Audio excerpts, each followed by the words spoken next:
Este programa de ciencia y tecnología está dirigido a la promo 2020, aunque toda la familia puede participar. Hoy continuamos con la indagación científica que iniciamos en el programa anterior. ¿Te acuerdas cuál era la pregunta del problema? ¿Te acuerdas o no te acuerdas? No te preocupes, que aquí te la recordamos. ¿Cómo influye el tipo de suelo en la percepción de la intensidad cuando sucede un sismo? ¿Y cuáles eran las variables identificadas? Variable independiente, el tipo de suelo. Variable dependiente, la intensidad del sismo. Y variables intervinientes, la fuerza constante aplicada al tipo de superficie, el uso del mismo resorte con la casita en todos los casos, entre otras.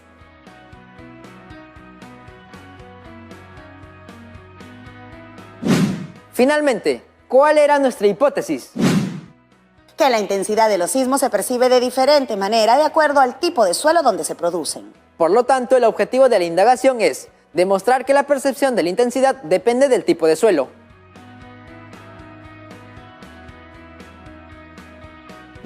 Así es. Bueno, cuéntame, ¿completaste tu tabla de datos? ¡Qué bueno! ¿Y tú?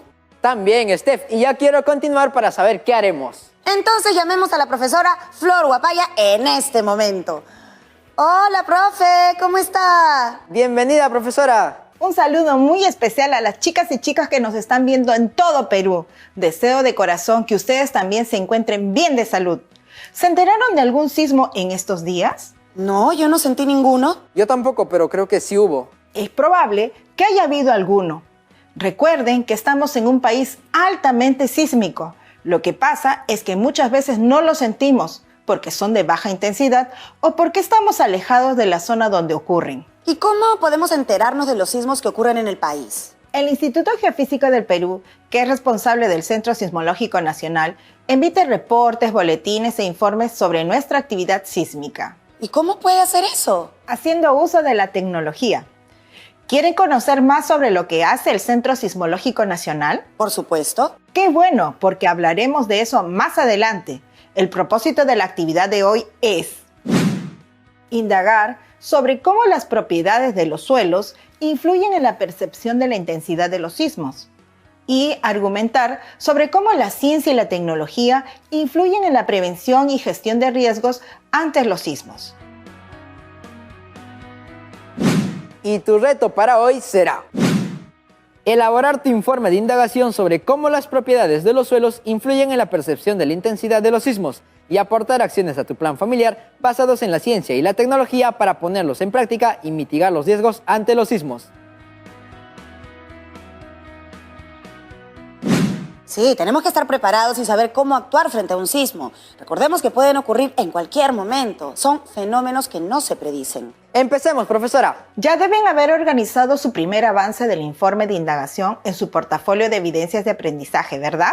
Sí, lo hemos hecho. Antes de continuar, es importante recordar los criterios de la ficha de evaluación, que servirá para cotejar tu informe de indagación y tu aporte de acciones a tu plan familiar para poner en práctica y mitigar los riesgos ante los sismos. Interpreto los datos de la tabla y del gráfico, relacionando los resultados con las variables de mi indagación. Contrasto mi hipótesis con los datos del experimento y la información científica relacionada a mi hipótesis de indagación. Elaboro conclusiones que comprueban o refutan mi hipótesis. Sustento, sobre la base de conocimientos científicos, mis conclusiones acerca de los resultados obtenidos. Evalúo la confiabilidad de mis datos con respecto a todas las variables de indagación. Expreso las dificultades en los procedimientos y realizo ajustes para demostrar mi hipótesis. Comparto el informe de indagación. Expreso con mis propias palabras las razones de cómo el desarrollo de la ciencia y la tecnología nos proporciona conocimientos que son usados en la prevención y cuidado de la vida ante los sismos.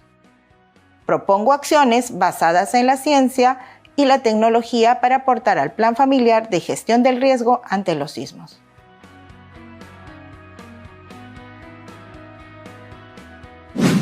No lo puedo creer, hemos avanzado mucho y no me di cuenta. Escuché que ya completaste tu tabla, Junior. ¿Puedes presentar los datos obtenidos en el experimento? Claro que sí, profesora Flor. Muchas gracias. Ahora continuamos con el análisis de datos. Lo que vamos a hacer en este momento es graficar los datos y analizar los resultados. Aquí están mis datos. Tengo 3 datos de tipo de suelo y 3 de las frecuencias promedio de oscilación. ¿Cómo graficamos este tipo de datos, profesora? ¿Qué vamos a hacer con los datos? Vamos a comparar los resultados de cada tipo de suelo. Por ello, cuando vamos a comparar, las gráficas de barra son la mejor opción. Primero, se trazan los 2 ejes.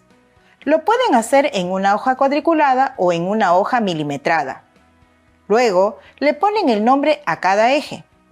Al eje horizontal o de las abscisas le designan el nombre de su variable independiente, en este caso, el tipo de suelo. Ya los tracé, y al eje vertical o de las ordenadas lo llamé frecuencia de oscilación con su unidad segundo a la -1. Muy bien, esa es tu variable dependiente. Después de identificar los ejes, dividen cada eje en una escala. En el eje vertical deben indicar los valores de la frecuencia de oscilación y en el eje horizontal dibujar unas barras hasta que coincida con su valor correspondiente. Listo, ya lo tengo. ¿Qué pueden comentar respecto a lo que observan?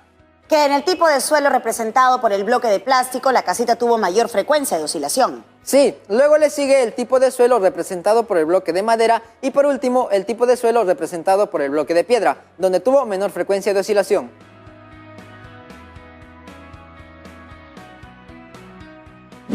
¡Correcto! ¿Y qué pueden inferir de estos resultados? Que la frecuencia de oscilación es diferente para cada tipo de superficie de los diferentes suelos. Eso quiere decir que la percepción de la intensidad va a depender del tipo de suelo donde se produzca. Recordemos que la intensidad de un sismo mide el efecto que este fenómeno produce en personas, animales, estructuras y terreno en un lugar particular. La intensidad no solo depende de la fuerza del sismo, magnitud, sino también de la distancia epicentral, la geología local, la naturaleza del terreno y el tipo de construcción del lugar. Vaya, la intensidad depende de muchos factores. Así es, les comparto esta información obtenida de una investigación titulada Influencia del suelo en la respuesta sísmica de estructuras. ¿Me apoyan leyéndola?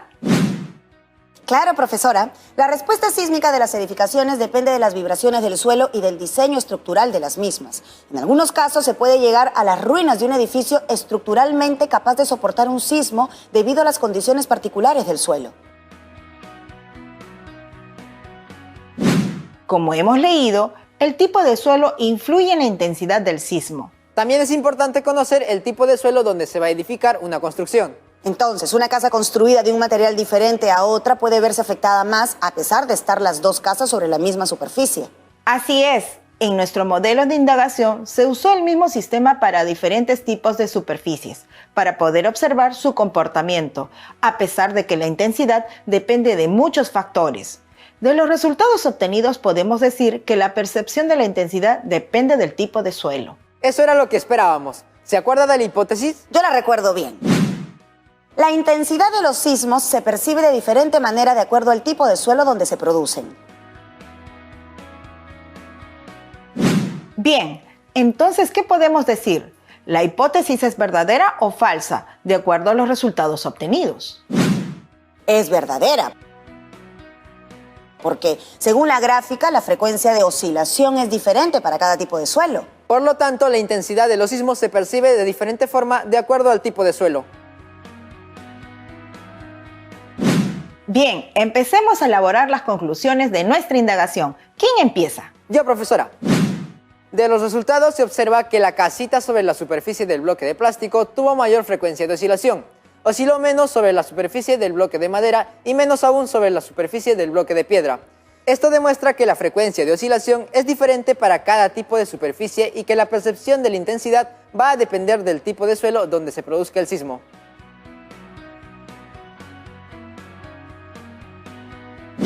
Gracias, Junior. Esta indagación se ha hecho a partir de un sismo simulado que fue grabado en cámara lenta, considerando todas las condiciones para que se replique el fenómeno. Si tuviésemos que evaluar los datos y ustedes lo hubieran hecho, ¿qué cuidados debían haber tenido? El sistema de la casa fue el mismo en todos los casos para así poder comparar su comportamiento en superficies diferentes. También la fuerza que se aplicó a cada superficie fue la misma, porque representaba la magnitud del sismo. Esas son las llamadas variables intervinientes que debemos controlar para asegurar que lo único que ejerce influencia sobre la oscilación sea el tipo de suelo y así asegurar una buena indagación. ¿Están listos para presentar su informe de indagación? Yo creo que sí. Pero antes, continuemos aprendiendo un poco más sobre los sismos. ¿Recuerdan cómo se propaga la energía liberada durante un sismo? Se propaga en forma de ondas por la Tierra, en todas las direcciones. ¿Qué tipo de onda? Son ondas mecánicas, que necesitan un medio para propagarse. Observen la siguiente figura. Las ondas que producen los sismos son de 3 tipos. Las ondas P y S son las que se propagan por el interior de la Tierra, y las ondas superficiales solo se desplazan por la superficie del terreno. ¿En qué se diferencian las ondas P con las S? Las ondas P o primarias son ondas longitudinales. Provocan que las rocas se muevan hacia atrás y hacia adelante. Estas ondas viajan a una velocidad mayor que la velocidad de las ondas S y pueden hacerlo a través de cualquier tipo de material. Las ondas S o secundarias son ondas transversales o de corte. Provocan que las rocas se muevan hacia los lados o de arriba a abajo. Pueden viajar únicamente a través de sólidos, no pueden hacerlo en los líquidos. La onda S tiene mayor amplitud que la P y es por ello que, durante la ocurrencia de un sismo, causa mayor daño. Las ondas superficiales se propagan por la superficie terrestre. Son las causantes de los daños producidos por los sismos en las construcciones. Estas ondas son las que poseen menor velocidad de propagación a comparación de las otras dos.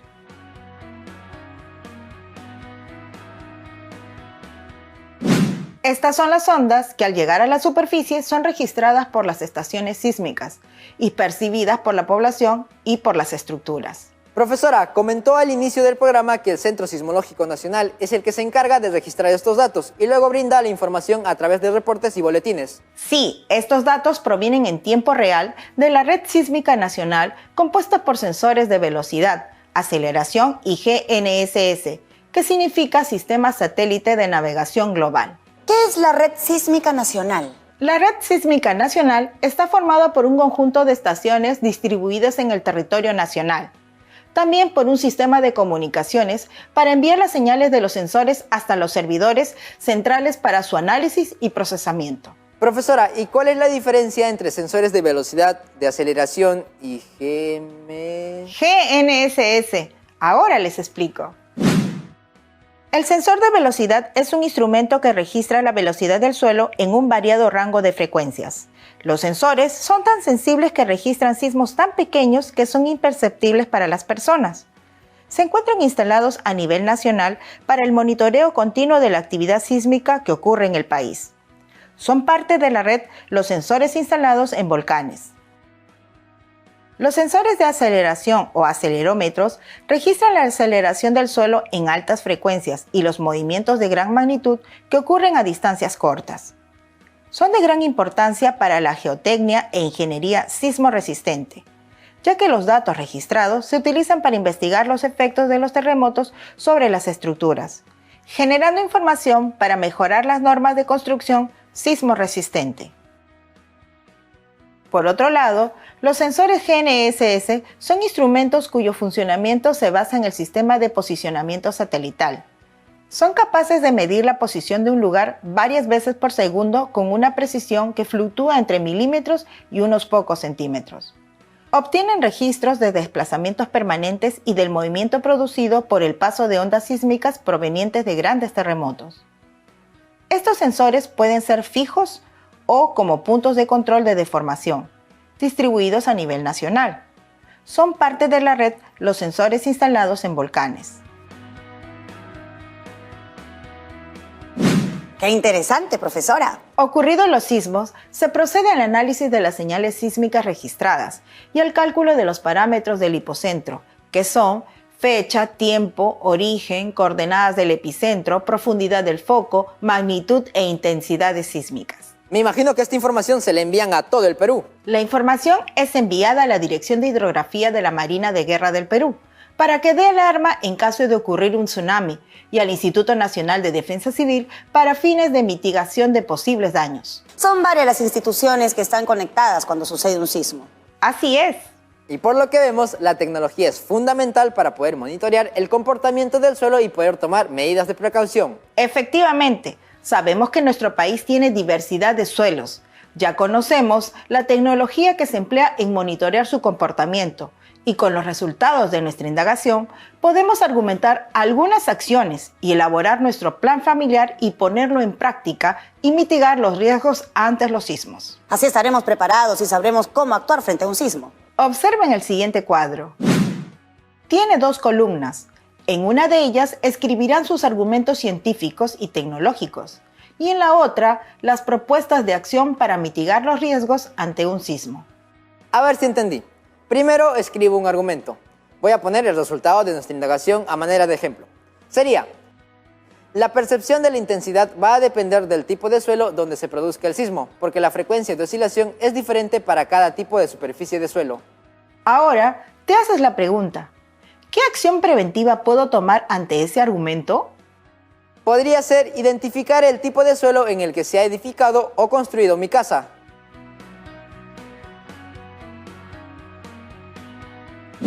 De eso se trata. Stephanie, ¿quieres intentarlo tú? Por supuesto, profesora. El argumento que usaré será: los acelerómetros registran la aceleración del suelo en altas frecuencias y registran los movimientos de gran magnitud que ocurren a distancias cortas. Son de gran importancia para la geotecnia e ingeniería sismorresistente, ya que los datos registrados se utilizan para investigar los efectos de los terremotos sobre las estructuras, generando información para mejorar el diseño de normas de construcción sismorresistente. Y ante esto, mi propuesta de acción será: identificar el estado de las estructuras e instalaciones de mi casa, como en qué condiciones están las paredes, el techo, las instalaciones de agua, desagüe y electricidad. También tener cuidado con las estructuras de vidrio. Supongamos que tu casa, Stephanie, tenga ventanas grandes de vidrio. Si hay un sismo, ¿te resguardarías cerca de ellas? ¡No! Entonces, puedes agregar las siguientes acciones. Definir las rutas de evacuación del hogar y ubicar puntos de reunión fuera de casa, teniendo cuidado de que otras construcciones de nuestra comunidad no nos causen daño debido a su mal nivel estructural.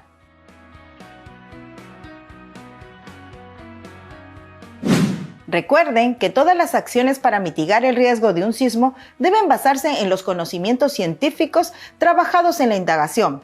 De la misma manera, pueden considerar los adelantos tecnológicos. Con los ejemplos mencionados, ya tienen la idea para completar el cuadro con algunas propuestas más. Esta propuesta de acciones hay que incluirla en el plan familiar de gestión de riesgos ante un sismo, ¿verdad? Así es. Y si en casa tienen un familiar adulto mayor o alguien que tenga un impedimento físico, debe participar en la elaboración de este plan. Claro, ¿cómo nos vamos a olvidar de nuestra abuelita o abuelito? ¡Jamás! Profesora, tenemos una pregunta de Rosario. Ella nos escribe desde Tacna. Nos dice: hola, quisiera saber cuáles son las secciones que debo considerar en mi informe de indagación. Gracias. Hola, Rosario. A ver, deben considerar 8 secciones. ¿Me ayudan con la lectura, por favor? A. Título de indagación. Aquí deben escribir el título que consideren apropiado. Utilicen su creatividad. ¿Qué le parece la percepción de un sismo y los tipos de suelos? Podría ser. Es un buen título. B. Justificación. En esta sección, escriban un pequeño resumen del contexto que motivó su indagación. C. Pregunta de indagación. Acá deben escribir su pregunta de indagación y luego sus variables, identificando cuál es la variable independiente, la dependiente y las de control. D. Hipótesis científica de trabajo. Escriban su hipótesis y su objetivo de indagación. Recuerden que debe estar en relación a la pregunta de indagación. E. Diseño de estrategias. En esta sección, deben realizar una breve descripción de todo lo que hicieron y usaron para realizar la indagación. ¿Lo recuerdan?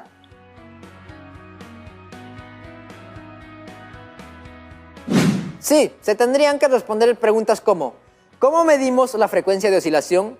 ¿Qué se hizo para simular las diferentes superficies que nos representaban los tipos de suelo? ¿Qué instrumentos utilizamos para medir las variables? ¿Qué condiciones permanecieron controladas? Efectivamente, todo lo que hicieron durante el experimento. Sigamos. F. Generación y registro de datos. Aquí deben elaborar sus tablas y completarlas con sus datos. No olviden colocar las unidades, es muy importante. Por ejemplo, la unidad de frecuencia de oscilación es segundo a la -1. Luego sigue la sección G, análisis y conclusión. Para esta sección, esbozamos la gráfica y explicamos todas las observaciones que hemos tenido de la gráfica. Lean el análisis que realizaron de sus datos y la contrastación que hicimos con los artículos científicos que leímos y sustenten las conclusiones con conocimientos científicos. Y para finalizar, H. Evaluación del proceso de indagación. Aquí, describan si sus datos son confiables, las dificultades que tuvieron durante la experimentación y cómo las solucionaron.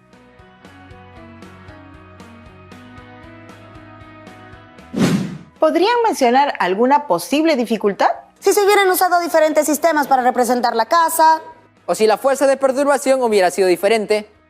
una dificultad hubiera podido ser que no hayamos medido bien el tiempo de oscilación. Todo lo que han mencionado es correcto. Lo que no hemos medido bien es el tiempo del programa porque ya se está terminando. Tienes razón, Junior. Bueno, como siempre ha sido un gusto compartir un momento de aprendizaje junto a ustedes. Eso es todo por esta actividad. Gracias por todo, profesora. Ha sido un gusto tenerla en el programa. Cuídese mucho. Ustedes también cuídense. Un abrazo fuerte a la promo 2020. ¡Hasta pronto! ¿Hacemos un recuento de lo que hemos hecho en el programa? Ya pues. En el programa de hoy hemos aprendido más sobre los sismos y hemos reflexionado sobre la importancia del uso de la tecnología para monitorear los sismos. Estos datos aportan información para investigar los efectos de los terremotos sobre las estructuras, generando información para mejorar el diseño de las normas de construcción. El Centro Sismológico Nacional monitorea el movimiento de la Tierra y cuando hay un sismo registra los datos, los procesa y envía la información a la Dirección de Hidrografía de la Marina de Guerra del Perú y al Instituto Nacional de Defensa Civil. Además, terminamos nuestra indagación y confirmamos nuestra hipótesis. Así es. Al esbozar los datos, observamos que la frecuencia de oscilación era diferente para cada tipo de superficie, con lo cual demostramos que nuestra hipótesis era verdadera.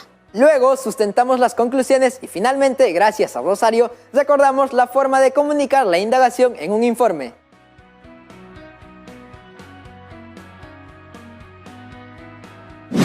Vaya programa, bien surtidito. Totalmente, Steph. Bueno, eso es todo, amigas y amigos de la Promo 2020. Nosotros nos vemos en la siguiente actividad aquí en ¡Aprendo en